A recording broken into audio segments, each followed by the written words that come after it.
In this video, stop the press, because I've got some amazing news.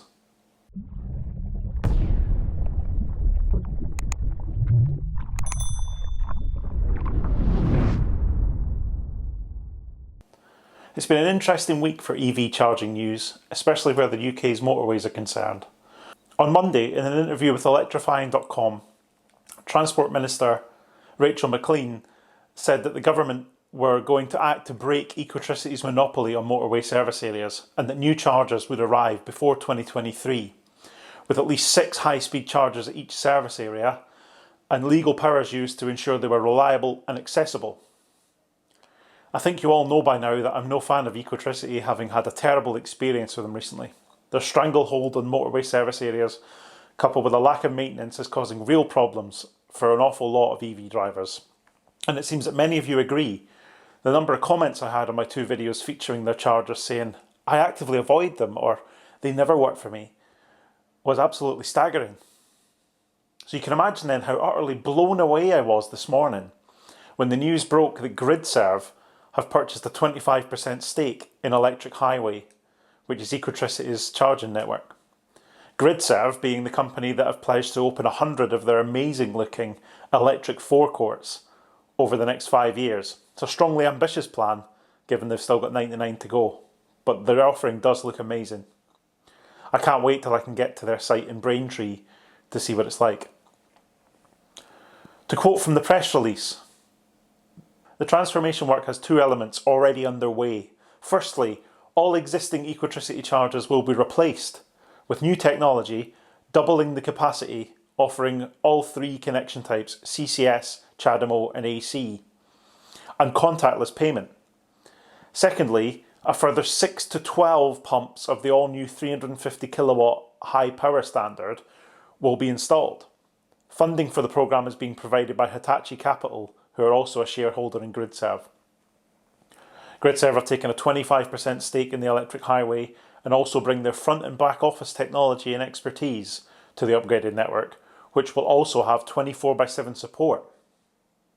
Now, upgrading all the existing hardware is a huge step.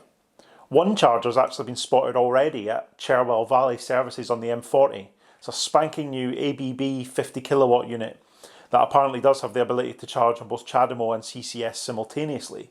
A pretty rare breed that. Most rapids will only do 1 DC charger at a time.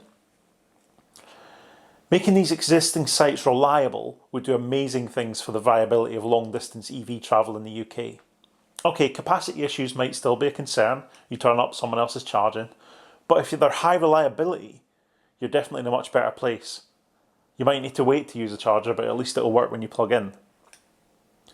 The target for this replacement is super ambitious. According to Dale Vince, the CEO and founder of Ecotricity, who has been known to be a little bit too ambitious in the past, but hey ho. This work will be complete by the summer, this year. That's amazing news if it's true, but I'll definitely believe it when I see it. The next part I think might take a little bit longer. Rolling out 6 ultra-rapid chargers to every service station is going to take a huge amount of work, isn't it? And that's going to include upgrading the grid connections to a lot of these sites because they don't currently have enough power to supply them. I think that'll take a bit longer, but I definitely look forward to seeing it. That would be a real game changer for the UK motorway network.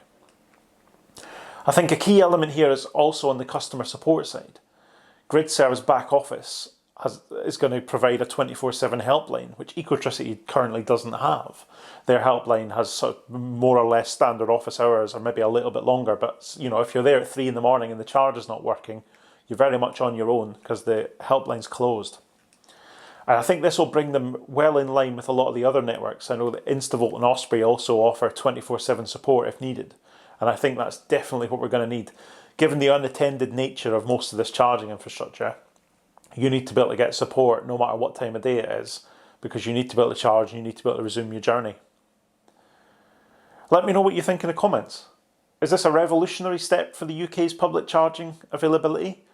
Or is it too little too late? Now, I know this strongly divides opinion, so I'm looking forward to seeing what you think. Thanks for watching. I'll see you next time.